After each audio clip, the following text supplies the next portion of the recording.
Fluctuative. Nggak tahu paham nggak fluctuative? Bahasa Inggris ya. Fluctuation. Itu artinya naik turun. Apa selain naik turun? Kalau di ombak itu gini, fluctuate, mengambang ya. Kadang-kadang di atas, kadang-kadang di bawah. Kadang-kadang imannya kuat, kadang-kadang drop sampai ke dasar ya, ya. Kalau diuji misalnya ya, ataupun dituduh orang, kadang-kadang drop kita imannya ya, sedih, nggak ada yang bantuin, nggak ada yang di situ kita drop ya. Tapi insya Allah dengan menghadiri pengajian ini ya, ini merupakan charging center. Apa charging center? Pusat pengecasan iman di Yunlong ini.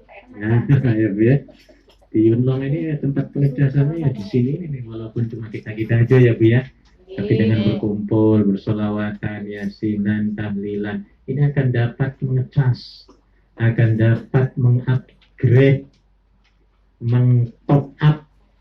Susah saya pakai bahasanya campur-campur, minta maaf ya Bu ya. Iya, karena saya sudah lama nggak tinggal di tanah air tuh. Saya itu hidupnya muter-muter. Dari tahun 84 saya nggak pernah tinggal lama di Indonesia ya. Nggak pernah kerja di tanah air. Jadi ya beginilah kondisi saya seperti ini. Orangnya suka berkelana ya. Atau disebut kalau saya sebut adventurous ya. Suka melanglang buana ya. Ya petualangan. Jadi saya paling nggak betah kalau diem aja ya. Baik, jadi itulah sifat iman adalah fluktuatif. Sekarang ini, detik ini, hari ini, insya Allah iman kita menaik ya Bu ya. Karena kita dikelilingi dengan orang-orang soleh ya. Dan orang soleh ini kalau kita berkumpul akan dapat mengupgrade iman kita. Apa ibu-ibu liriknya Opik Komboati? Apa ya? 1, 2, 3. Komboati Mukunimo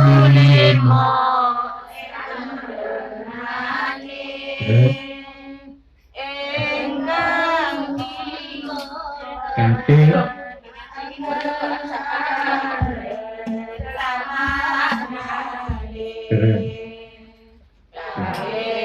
Indo Salat Wangi Lakononi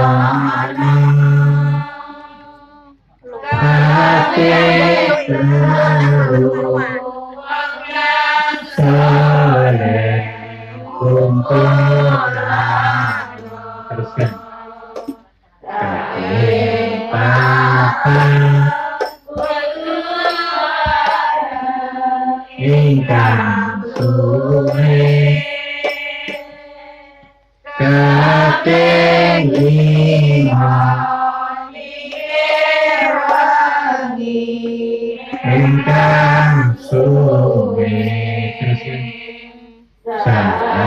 sawijine sabamira kekasani Insyaallah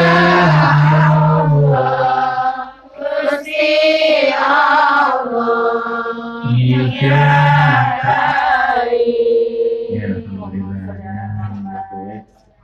Jadi termasuk memperkuat iman ya Komboati ya.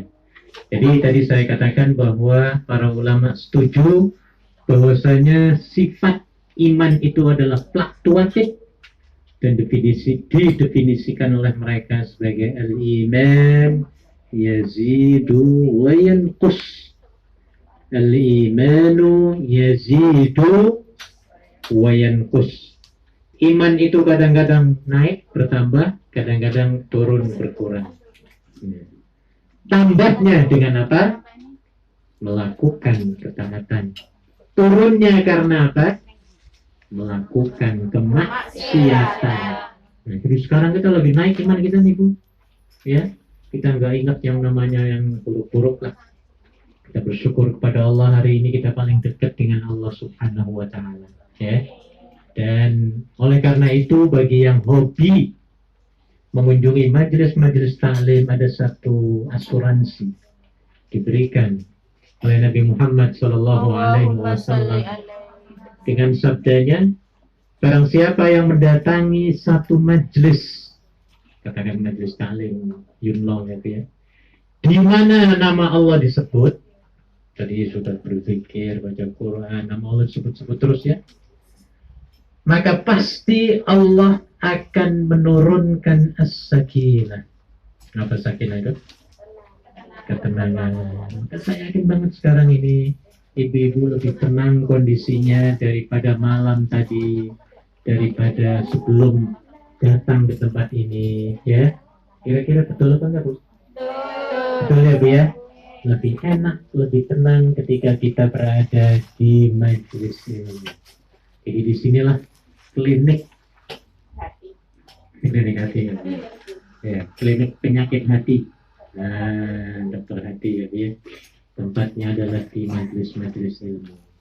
Baik, mari kita check up, kita periksa keimanan kita semuanya, ya, dengan beberapa poin yang saya sampaikan dalam fotokopian. Ya.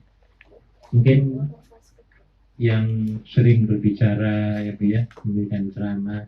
Nggak tahu ada nggak orang lain yang kayak bagi-bagi fotokopi gitu, ada nggak tuh? Saya saja ya. Nah itu saya cuma nanya saja ya. Karena saya kira penting ya. Karena kalau kita cuma dengar saja ya lali, 1 menit ya hilang Bu apa tadi ya. Dan saya perlu ada satu catatan ya, yang barangkali nanti setelah itu akan ya mereview, memurojaah ya, sehingga ingat kembali. Baik, kita lihat kepada simptom-simptom ataupun gejala. Gejala orang yang lemah imannya itu di sini ada 13 simptom itu gejala, tanda-tandanya ya. Pertama, apa nih Bu?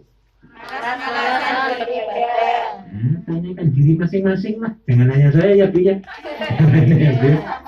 Terasa banget ya Bu ya, termasuk saya loh Bu. Ya, nih ya. Jadi ini lagi di apa itu?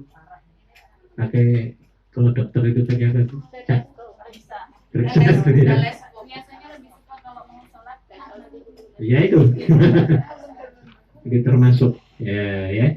Jadi yang pertama adalah malas-malasan beribadah, terutama ibadah-ibadah yang wajib ya Bu ya. Kita lagi masak nih Bu, bukan di sini ya, di rumah majikan kan. Waktu zuhur, jadi masak tiba-tiba HP terdengar suara adzan. Allahu Akbar, Allahu Akbar. Ayo mau matikan kompor apa enggak? Lanjut masak. Ini. Ya ini mungkin ada alasan kita di sini ya Bu ya, kita di rumah orang ya Bu ya. Apalagi majikannya ada di situ. Ya mungkin dimaklumi lah. Tapi nanti misalnya kalau nggak ada majikan, atau majikan mempersilahkan sholat on time, ataupun nanti ketika kita berada di tanah air, sudah berkumpul dengan keluarga, ya Bu ya, maka tolong ibu-ibu sekalian, ya, kalau sudah dipanggil oleh Allah, segera tinggalkan pekerjaan lain. Sanggup ngebatan Bu? Insya Allah. Disanggupi ya Bu ya? Kalau disuruh orang ya Allah, gercep itu, gerak cepat. Ya, takut macam-macam, takut dinilai, takut diterminate, takut dikatain nggak bagus. Tapi dengan Allah kok aneh banget ya Bu ya, kadang-kadang ya Bu ya. Nah ini karena kita diserang oleh triliunan setan Bu. Ya iya, ya itu. Apalagi subuh. Nah ini subuh nih. Yang paling berat itu subuh ya Bu ya. Apalagi cuacanya enak, adem-ademan ini kayaknya ya Bu ya. Iya, kita sudah set nih jam 5 pagi. Mau sholat subuh kering sampai 20 menit. Apa kata setan bisik itu? 5 menit lagi Mbak, kamu kan masih puyeng loh. Nanti kalau mau jalan nanti sempoyongan, nanti jatuh nanti. Wah kata setan gitu. Ya sudah, tidak apa-apa lah, ketap-ketip saja. Ya, Akhirnya lama-lama disuruh narik selimut lagi. Akhirnya bangun jam berapa? Mending 7-8 ya Bu ya. Nah ini sering banget setan kayak gitu. Nah ini. Makanya ibu ya ibu. Kalau sudah mendengar itu pancalen selimutnya. Tahu pancal? Tahu. Tahu pancal gitu. Tendangan. Nah gitu. Berani mau nendang selimut Bu nanti pagi besok. Insya Tolong ya Allah. Bu ya. Kalau saya sudah pakai selimut ya, walaupun pakai kipas ya. Kadang-kadang ya. Nah, jadi tendangan guys pokoknya, ya. Tendang kemudian bangun. Jangan terima bisikan setan, ya. Jadi kalau kita masih males-malesan melakukan ibadah kewajiban terhadap Allah, maka ini tandanya iman kita sedang apa Bu? Dan sedang erosi, ya. Sedang drop baterainya. Nah, ya. Makanya pada hari ini, pada saat ini kita diingatkan kembali, ya. Dan ibu-ibu sekalian, hikmah kalau kita langsung menjalankan perintah Allah. Itu rasanya dunia ini milik kita, Bu. Enak, Bu. Saya perbedakan, Bu. Antara menunda-nunda perintah Allah dengan langsung mengerjakan itu bedanya jauh banget, Bu. Nggak tahu panjenengan pernah merasakan apa enggak? Membeda-bedakannya itu, kata Faril, apa? Banding-banding. Nah itu. Untung ini kok dibanding Banding-banding. saing yo Mesti lo kalah. apa semua. Kalah. Jadi itu Bu ya, kita bisa bandingkan antara sholat on time dengan sholat yang di delay. Itu mesti ada perbedaan dalam kepuasan hati kita ya. Rasanya kutak, kalau bahasa saya itu kutak mumet enggak ini pokoknya. Jadi beda sekali Bu ya. Makanya ibu dalam kondisi apapun ya, ini misalnya kalau sudah ada kebebasan ya di rumah majikan misalnya, udahlah pateni dulu kompornya, kan cuma 3 menit sembahyang, 10 menit 5 menit selesai. Tapi ya itu saya tanya, kata setan apa? Tanggung Mbak, itu nanti keseng. Nah, ya, tanggung nanti majikanmu datang ya. Sebentar ya 2 menit. Sudah 2 menit selesai. Oh itu ikannya belum digoreng. Nah ini terus. Nah itu tinggal 5 menit mau ansor baru dia sembahyang. Ayo kira-kira sembahyangnya khusyuk apa pembuatan? Wah angel Bu, susah fokusnya itu. Ya jadi ibu sekalian, utamakan perintah Allah. Kalau masih males-malesan, ini tandanya imannya lagi apa Bu? Drop ini. Ya. Tapi bisa dia dulu Bu. Makanya hidup ini tolong ya Bu ya, konsep yang namanya hidup itu sebenarnya yang paling enak. Nunggu waktu sholat itu yang paling enak Bu. Saya praktekkan dulu. Contoh begini, saya habis isya ya sholat di masjid nih, karena saya dekat rumah masjidnya ya. Habis sholat isya, saya mau tidur, saya udah mikir sholat subuh nih. Sholat subuh jam sekian, nanti saya siapin baju-bajunya, pakaian, semua sholat subuh lain lagi ya. Saya siapin gantung semua. Jadi menunggu subuh hidup itu, menunggu waktu itu paling enak itu. Nah sambil menunggu waktu sholat itu ya kita lakukan kerja apa saja lah yang bisa. Tapi fokusnya itu nunggu apa? Nunggu waktu sholat. Nanti habis subuh lagi, ya nanti zuhur. Ya, sebelum zuhur ya kita kerja. Ya. Nah jadi yang paling enak itu begitu. Ya, jadi waktunya sangat berkah sekali.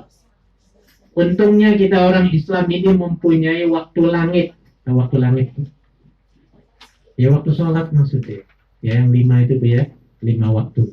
Zuhur, asar, maghrib, isya dan subuh. Nah, oke, kita jangan lama-lama masih banyak poinnya. Yang kedua, apa Bu? Kalau orang yang sudah berani meremehkan kebaikan kecil, ini tanda-tandanya imannya sedang apa? Down. Apa kebaikan kecil itu? Ketemu teman, nggak mau nyapa. Nah, ini tanda imannya lagi apa? Lagi down ya Bu ya. Diulufi salam. Assalamualaikum. Diem. Buang muka. Nah, ini tandanya nih. Ya. Ada paku di jalan. Dia nggak mau nyingkirin atau nggak mau mungut paku itu. Pernah kan jenengan seperti itu Bu? Ada paku tapi males ngambil gitu loh. Pernah ya Bu ya? Saya pernah begitu tapi karena takut didorong oleh orang di belakang. Jadi saya nggak ngambil, tapi setelah itu saya menjadi getun. Ya, getunnya, oleh Allah, takutnya kalau nanti ada orang apa kakinya kena, saya berdoa terus itu. Besoknya saya lihat loh sudah nggak ada pakunya. Jadi terasa orang itu takut terkena musibah, ya. Cocok apa paku itu. Nah, ini namanya itu ada imannya lebih naik itu kalau punya perasaan seperti itu. Apalagi kalau kita meremehkan kebaikan kecil, contohnya Bu. Kebaikan kecil Bu, berikan contoh. Misalnya di pasar dikasih itu daun dandan atau kadang sama Pak Bakul itu. Ya, termasuk mengucapkan terima kasih loh Bu. Itu kebaikan kecil. Coba kalau kita nggak mengucapkan terima kasih, dibenci orang kita. Nah ya, jadi sekecil apapun bentuk kebaikan, ya, tolong jangan diremehkan. Ya Bu ya. Iya. Ini karena yang kecil-kecil ini akan jadi besar. Ibu-ibu rumah yang kita bisa duduki ini berdiri ini. Ini sebenarnya terdiri dari yang kecil-kecil. Apa kecil-kecil itu Bu? Yo bata, yo batu, yo semen, ya apa? Ya kambat, ya besi ya Bu ya. Ya, macam-macam. Nah, yang kecil-kecil ya. Tapi karena menjadi satu yang kecil-kecil itu akhirnya kuat. Nah, ya. Termasuk buku atau Al-Quran. Al-Quran itu sebenarnya terdiri dari yang kecil-kecil. Al-Quran, satu Quran itu Bu terdiri dari 30 juz. Berapa juz Bu? 30. Apa nggak juznya Bu? Ya apa ya? Kalau juz mangga, juz apa tahu semua ya Bu ya. Waktu akal semua. Juz tomat ya Bu ya. 30 juz. Satu juz terdiri daripada beberapa surat. Satu surat terdiri dari beberapa ayat. Satu ayat terdiri dari beberapa, jangan huruf dulu, kata. Satu kata terdiri dari beberapa huruf. Satu huruf terdiri dari beberapa titik-titik misalnya. Coba kalau Al-Quran nggak ada titiknya. Wah, susah ya. Jadi yang kecil titik itu jangan sampai dia disepelekan, ya. Makanya kebaikan apapun ya, misalnya ada sampah di sini ya, kita ambil ya, kebaikan, ya, menolong, mengutamakan orang lain, memberikan duduk kepada teman supaya bisa duduk, itu juga kebaikan, termasuk akan dapat mengupgrade iman, ya, senyum ketemu, ya. Memulakan uluk salam kepada siapapun. Wah, itu luar biasa. Bukan sekedar orang Islam saja ya Bu ya. Ya kalau orang Islam ya Assalamualaikum. Kalau orang Hong Kong, Tosan. Orang Inggris, Good morning. Orang Filipin, Magadang umaga. Nah, selamat pagi. Ya, Magadang umaga. Ya, Kamustakab. Ya. Mabuti, nah, baik bahasa Filipin, ya.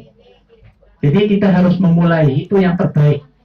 Yang terbaik adalah memulai. Kebaikan-kebaikan kecil, tapi ini merupakan penguat, ya, daripada keimanan kita kepada Allah Subhanahu wa Ta'ala. 3, apa Bu? Meremehkan dosa-dosa kecil. Waduh, ini kalau masih istiqomah ya melakukan dosa kecil, lama-lama jadi besar loh Bu. Apa contoh dosa kecil itu Bu? Merengut, ya, merengut ini. Apalagi Bu, tolong berikan saya 10 aja. Oke, terus pelit, pelit, hasad, dengki. Mungkin itu besar itu, bukan dosa kecil ya. Dosa. Ini yang kecil-kecil, ya. Yang kecil-kecil ini diibaratkan kata Nabi, seseorang yang telah melakukan dosa, satu dosa, sama dengan meletakkan satu titik hitam dalam hatinya. Itu dikatakan oleh Nabi, ya. Karena nuktotan sauda, ada titik hitam dalam hatinya itu. Coba katakan hati itu sebesar ini ya, Bu, minta maaf. Misalnya ya, kita melakukan ngerasani majikan misalnya. Pernah nggak ngerasani majikan? Pernah. Satu hari mangkel dengan majikan 2 kali, maka 2 titik di sini. Itu baru majikan aja loh, ya. Nah, dengan teman-teman kalau hari libur ini, suka ngerasani bentak macam-macam ya Bu ya, sengit-sengitan. Itu udah berapa titik di sini? Coba kalau sudah hati segini, titiknya ada 100 kesalahan, masuk titik 100 di sini, jadinya ireng apa enggak Bu? Kalau sudah hitam, iya, nggak bersinar akhirnya. Kalau ini kan bersinar nih lampu ya Bu ya, bisa melihat ya, bisa melihat kebaikan. Tapi kalau orang yang sudah hatinya black, hitam, ya, maka untuk diajak kebaikan itu berat loh. Itu akibatnya, ya.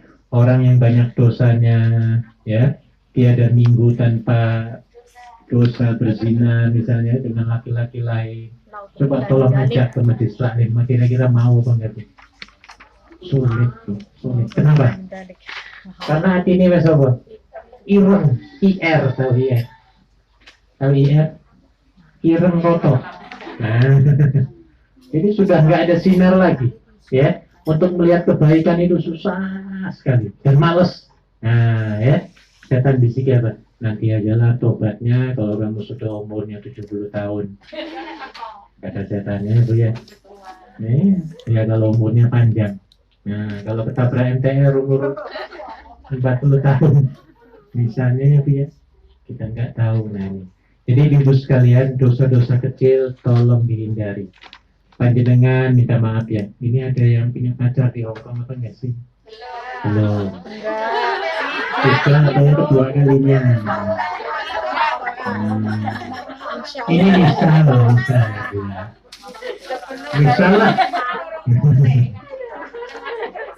Misal punya pacar di Hongkong, ya. Hari Minggu diajak pacaran, ya katakan orang Islam lah pacarnya, sama-sama Muslim lah. Dia ngerti agama, kita juga ngerti ya Bu ya. Diajak pertemuan, tiba-tiba pacar kita si cowok ini ya megang tangan, gandengan lah gitu ya, mesra-mesraan. Mesra-mesraan ini dosa kecil loh Bu. Tapi kata setan apa? Nggak apa-apa lah ini kan, Allah kan maha pengampun loh Mbak. Aduh, cuma megang-megang kok. Nah, itu loh kita dikasih semangat gitu Bu. Ya, jadi setan itu sebagai penasehat ulung sebenarnya setan itu, ya. Tapi penasehatnya nggak benar gitu. Ya, setiap kali 24 jam itu nasihati kita terus Bu setan itu. Ya, bisiki dan nasihati ya supaya melakukan hal-hal yang dilarang oleh Allah Subhanahu wa taala. Jadi ketika kita diajak gandengan tangan, pegang-pegangan, kira-kira panjenengan mau apa enggak Bu? Enggak mau. Enggak ya? Ini enggak boleh, ini belum sah. Tapi setannya itu Bu. Seminggu sekali Mbak. Dan apa kan cuma tangan kan belum berzina lagi. Nah ya Bu ya. Akhirnya sudah mengatakan yes pegangan tangan. Akhirnya merembet. Nah ini Bu ya. Setan nggak puas baru tangan saja itu. Punya merembet semua setelah kejeblosan baru apa? Menyesal. Nah ini hati-hati dengan dosa-dosa yang kecil ya. Semampunya kita hindarkan ya Bu ya. Tolong, karena dengan yang kecil-kecil ini akan dapat menghitamkan hati kita. Perbanyak istighfar kepada Allah ya, walaupun manusia ini namanya tidak terlepas dari dosa ya Bu ya setiap harinya, tapi Allah juga menyuruh kita supaya sering-sering bertobat kepadanya dengan mengucapkan Astaghfirullahaladzim wa atubu ilaih. Karena nggak ada orang yang bersih dari dosa. Ini dijelaskan oleh Nabi sendiri. Kullu bani Adam khata'. Setiap anak cucu Adam itu mesti melakukan kesalahan. Gak ada yang bersih. Gak ada manusia ya. Kiai, ulama, habib apapun tidak terlepas daripada dosa. Wali manapun kecuali Nabi. Nabi itu maksum namanya ya. Nah jadi walaupun kita terjerumus lagi, salah lagi, terus bertobat itu ya, diteruskan ya tanpa henti. Dan pernah suatu ketika Nabi Shallallahu Alaihi Wasallam ditanya oleh para sahabatnya, kapan ya Rasulullah Allah itu sampai menerima tobat kita ini sampai kapan? Hari ini kita berdosa, malam nanti kita minta ampun lagi, besoknya kepleset lagi, ya minta ampun lagi, besoknya kepleset lagi, ya minta ampun lagi. Yang namanya manusia ya Bu ya. Iya, makanya Allah disebut At-Tawwab. Pernah dengar ya? Innallaha tawwabun ghafurun rahim. Tawwab itu artinya Allah menerima taubatnya itu berulang. Ya. Sampai kapan Allah itu menerima pertobatan kita? Nabi menjawab, sampai matahari terbit dari barat. Kapan itu Bu? Ya kiamat. Jadi selagi kita masih terus bertobat terus, yakini Allah akan apa? Mengampuni kita ya. Nah, ini jadi kita berusaha. Jangan malah kita itu menikmati dosa. Jangan ya Bu ya. Tolong ya Bu ya. Kita dielus-elus pacar. Kita katakan Allah enaknya. Nah ini dosanya gede. Pernah merasakan kayak gitu Bu? Enggak mau. Jangan ya Bu ya. Ya kalau suami sendiri ya dapat pahala itu. Insya Allah istiqomah. Iya. Nabi pernah ditanya oleh sahabat tuh, ya Rasulullah, apakah berhubungan suami istri itu mendapatkan pahala dan dianggap ibadah? Nabi menjawab, bertanya lagi pada orang itu, apakah kalau seseorang itu berzina dia akan mendapatkan dosa? Ya iya, kalau berzina ya dosa, kalau suami itu ya pahala. Nah gitu loh Bu. Tapi ya saya tanya itu Bu, kita itu biasanya ya Bu ya, kalau sebelum disahkan akad nikah menjadi suami istri, dengan pacar itu ya Allah nggak mau pisah ya Bu ya. Ini pengalaman semua ya Bu ya. Pengalaman ya Bu ya. Nggak ketemu satu hari rasanya satu tahun ya Allah ya. Kemana-mana ingat dia ya Bu ya. Ini nggak mau berpisah itu Bu. Kemana-mana mau gancet aja, mau rapet-rapet gandengan aja, merangkul bila perlu tidur bersama wis nggak apa-apa lah. Nah ya Bu ya, ketika disahkan secara syariat diakad nikahkan, berantem Bu, tukaran ada nggak tuh? Setannya nggak mau Bu. Kalau kita sudah menjadi hukumnya halal, setannya ngamuk Bu, ngamuk. Tapi ketika dalam kondisi haram pegangan, wah mereka sangat suka sekali mendorong kita supaya jangan lepas. Makanya banyak terjadi ya Bu ya, belum sebulan ada yang cerai. Kan ada begitu ya Bu ya? Iya, nauzubillah. Makanya perlu kita nih ya memperdalami ilmu-ilmu agama ya. Terjadi tsunami rumah tangga. Iya, ini setan nggak mau ya. Kayak ibu tolong upayakan ya supaya menghindari tsunami. Ada beberapa tips. Di antaranya berbicara dengan pasangan kita harus dengan bahasa yang paling tensoplas. Paling apa Bu? Tensoplas itu singkatan, bukan yang ditaruh di bukan itu. Ya. Dan itu tenang, kalau ngomong harus tenang dengan suami ya Bu ya. Soalnya sopan, ya sopan. Tanya taseh yang ngomong kromo inggilan gitu loh. Ada nggak suami istri berantem pakai bahasa kromo inggil sampai cerai? Ada Bu? Nah, maka gunakan ini ya Bu ya. Dengan suami kromo inggil yang paling sopan. Jangan bentak-bentak mengangkat suara ya Bu ya dengan suami. Suami kalau dibentak, wah dia akan tersungking, akan tersinggung maksudnya ya, akan tersinggung ya, seolah-olah dia menjadi down. Kalau sudah begitu mungkin dia akan ngambek. Tahu ngambek tuh? Pernah ngambek apa nggak sih dengan suami panjenengan? Nah, kalau sudah ngambek ya Allah berbulan-bulan, nah ini paling gak enak ya Bu ya. Nah ya, jadi ini repot. Oke, kita tidak perlu panjang lebar. Yang ketiga, keempat, hobi bermaksiat ya Allah tiada minggu tanpa pacaran. Naudzubillahi min dzalik. Tiada minggu tanpa judi. Wah, karena sudah hobi. Ya. Tiada minggu tanpa disko-diskoan. Ini namanya sudah hobi. Ini nanti imannya akan habis, ya. Akan habis dan akan sulit untuk diajak kebaikan. Untuk sedekah berat. Apalagi sembahyang ya, Bu ya, berat luar biasa. Maka ini juga harus ditinggalkan. Ya. 5. Keras hati. Nah, orang yang hatinya keras ini juga termasuk imannya sedang goyah, imannya sedang down. Ya. Apa penyebab keras hati itu, Bu? Sombong. Termasuk ya, Bu ya. Sombong itu akan menghasilkan keras hati. Iri dengki termasuk, Bu. Ini akan mengeraskan hati. Makanya ibu harus berusaha untuk menjadi volunteer, Bu. Sukarelawati kayak panjenengan di sini. Saya menganggap sukarelawan semua, Bu.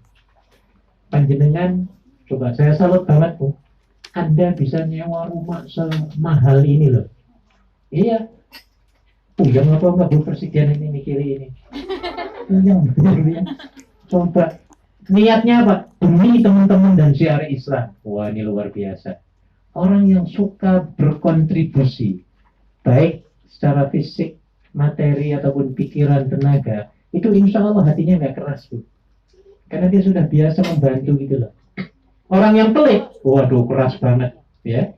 Baru diminta $1 aja, waduh beratnya itu, ya. Tapi orang yang suka menolong malah mengademkan. Dikatakan oleh Nabi, ya, as-sadaqah tudfi'un nar. Sedekah itu akan dapat memadamkan api. Jadi artinya apa? Sedekah itu mengademkan kita. Orang yang suka berkontribusi, mesti pikirannya adem, enak, damai, hatinya juga dingin, adem. Ya, dan dengan yang suka menyiapkan, kayak gini kan, ini kontribusi